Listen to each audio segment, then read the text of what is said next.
Jesus is saying to Philip, where are the stores so that we can buy enough food for all these people?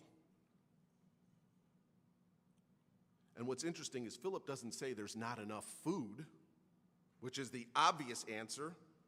He doesn't say there's not enough markets, but instead he goes very practically. And he goes, let me start counting the money. Isn't that interesting? That if I were to say to you, hey, where can we buy enough food for everyone in church today? Instead of telling me where the store is, you start going 5, 20, 40. That wasn't the question that was asked. The question is where are the stores? Not how much money do you have? It's interesting, and let me just stress this. It's so interesting that when it comes to ministry, or actually not doing ministry, our reasons are almost always financial. I would love to start a food pantry. But how would we get started? We don't have any money.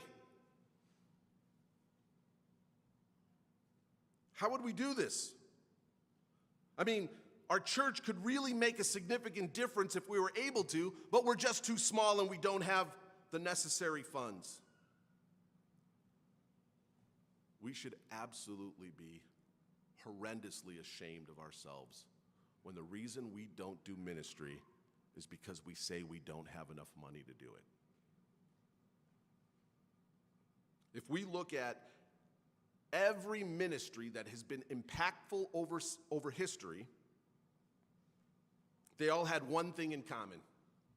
They started with no money. They start with no money, but a whole lot of prayer. They start with no money, but they want to make a plan. They have a plan. How can we get this done? Because our problem is we're no different than Philip. We think money is the answer to everything. We have this mentality about ministry and money. And I can very easily prove it to you.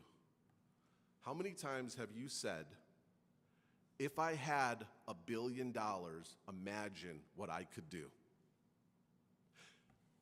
I can assure you that God does not look at me and go, man, if Q had $1 billion, the kingdom would grow. Boy, the work that he could finally do.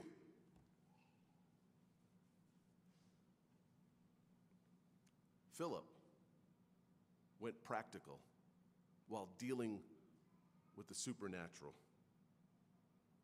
Philip's like, look, Jesus, 200 days worth of wages is not enough, or even if we were able to buy all that food, it would only be a very little.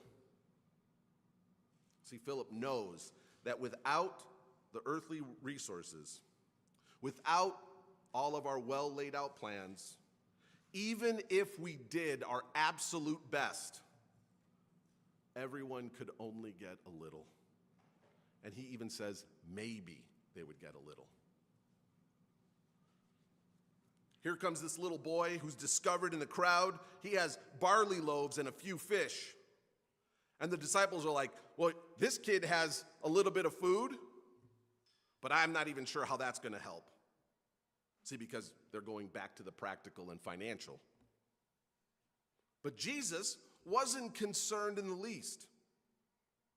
Jesus gives thanks for what he has, and it's multiplied. God multiplies it. It's amazing and yet very simple. But there's something really interesting about the kind of bread that this young boy has. See, barley is sown between November and March, which means that it grows in the most difficult months. It's actually the first grain that's harvested in the spring. And the Feast of Unleavened Bread, which is the Passover, celebrates the first fruits of the barley harvest. In Ruth 1:22, it says, as the first grain to ripen, barley symbolizes spring.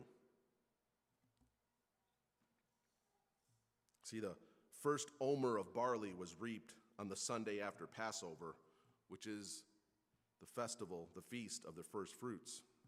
And it marks the beginning of the spring harvest season. Barley was the common food for the poor. It was literally regarded as a symbol of poverty. Most people considered it cheap and worthless, and that's even attested to in the book of Hosea in chapter 3. As the common food for the poor, it explains why such a small amount of barley meal was used instead of wheat. It further tells us how the people had very low regard for this grain. Barley was the staple of the lower class. When barley wasn't harvested, the result was absurdly high food prices for those who needed it the most. As a matter of fact, barley serves as a judgment oracle against the nation of Israel in Job 31 and Revelation 6. See, barley, as I've mentioned a few times, was the common food for the poor. It was readily available. Everyone had access to it. It wasn't as desirable as other types of grains used for bread, and it had a taste to it that most people would say was flavorless. But it grew in tremendous abundance. Even though it grew in such abundance, the actual fruit, the part that people would eat, the yield was always very low, so you had to do extra work kind of to get at it.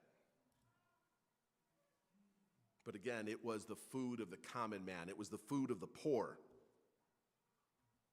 Now, the flip side of that, which is really interesting, is barley is absolutely full of nutrients, and it's extremely healthy. And when you cook it, it actually doubles in size, meaning it takes less to fill you than other types of grain. Jesus is performing this miracle as Passover approaches. And I think in the next few weeks, you're going to see him go on to explain himself as the actual very bread of life.